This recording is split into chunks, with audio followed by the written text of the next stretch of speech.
কৃষক বন্ধু যারা আছেন বছরে 10,000 টাকা করে দিই দুবারে। হ্যালো বন্ধুরা, কৃষক বন্ধু প্রকল্পের নতুন একটি ভিডিও নিয়ে আপনাদের সামনে চলে এলাম।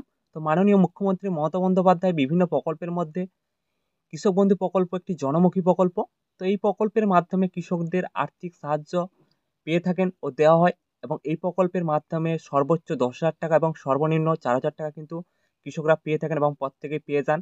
এবং যেসব কৃষকরা 60 বছরের মধ্যে মারা যান তারা কিন্তু প্রত্যেককে তাদের প্রত্যেকে কিন্তু 2 লক্ষ টাকা করে দেওয়া হয়, এমনটা কিন্তু আপনারা প্রত্যেকে জানেন। এবং অনেকেই যারা 60 বছরের মধ্যে মারা গেছেন তারা কিন্তু অনেকে পেয়ে গেছেন। তো আপনারা প্রত্যেকে জানেন যাদের 1 একরের বেশি জমি রয়েছে তারা কিন্তু দুটি কিস্তিতে 5,000 করে 10,000 টাকা দেওয়া হয়, এবং যাদের 1 একরের কম রয়েছে সর্বনিম্ন 4,000 টাকা করে দুটি কিস্তিতে 2,000 করে 4,000 টাকা দেওয়া হয়। এটা কিন্তু আপনারা প্রত্যেকেই জানেন। তো বন্ধুরা, এরপরে কথা হচ্ছে যে এবারের যে খারিফ সিজনে 2024-এ খারিফ সিজনের যে কৃষক বন্ধু প্রকল্পের টাকা কবে দেওয়া হবে, বা নতুন কৃষকরা যারা আবেদন করেছেন তারা টাকাটি পাবেন কিনা, সেই নিয়ে কিন্তু আজকের ভিডিওতে আপনাদের বিস্তারিত জানিতে চলেছি। যে কৃষক বন্ধু প্রকল্পের টাকা কবে পাবেন সেই নিয়ে আপনাদের ডিটেলস সহকারে জানিয়ে দেই।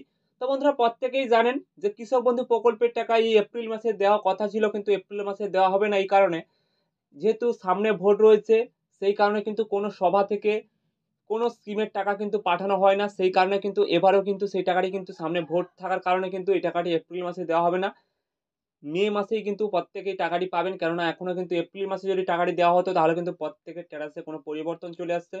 এখনো কিন্তু আপনারা প্রত্যেকে স্ট্যাটাসটি দেখে নেবেন, স্ট্যাটাসে কিন্তু কোনো পরিবর্তন আসেনি। তো সেই থেকে আশা করা যাচ্ছে এপ্রিল মাসে কিন্তু পুরো মাসটাই কিন্তু ভোট রয়েছে, সেই কারণে কিন্তু এপ্রিল মাসে কিন্তু কোনো টাকা দেওয়া হবে না। টাকাটি কিন্তু আপনারা মে মাসেই কিন্তু প্রত্যেকেই পাবেন, এমনটাই কিন্তু জানা যাচ্ছে। তো এখনো কিন্তু মুখ্যমন্ত্রী মমতা বন্দ্যোপাধ্যায় কোনো নতুন আপডেট দেননি। তো নতুন আপডেট আসলে অবশ্যই কিন্তু আপনাদের জানিয়ে দেবো। তো বন্ধুরা, এই খুশির খবরটি জানিয়ে দিলাম। আশা করি বুঝতেই পারলেন। ভালো লেগে থাকলে লাইক, শেয়ার, সাবস্ক্রাইব করে আমাদের পাশেই থাকবেন। ধন্যবাদ সবাইকে।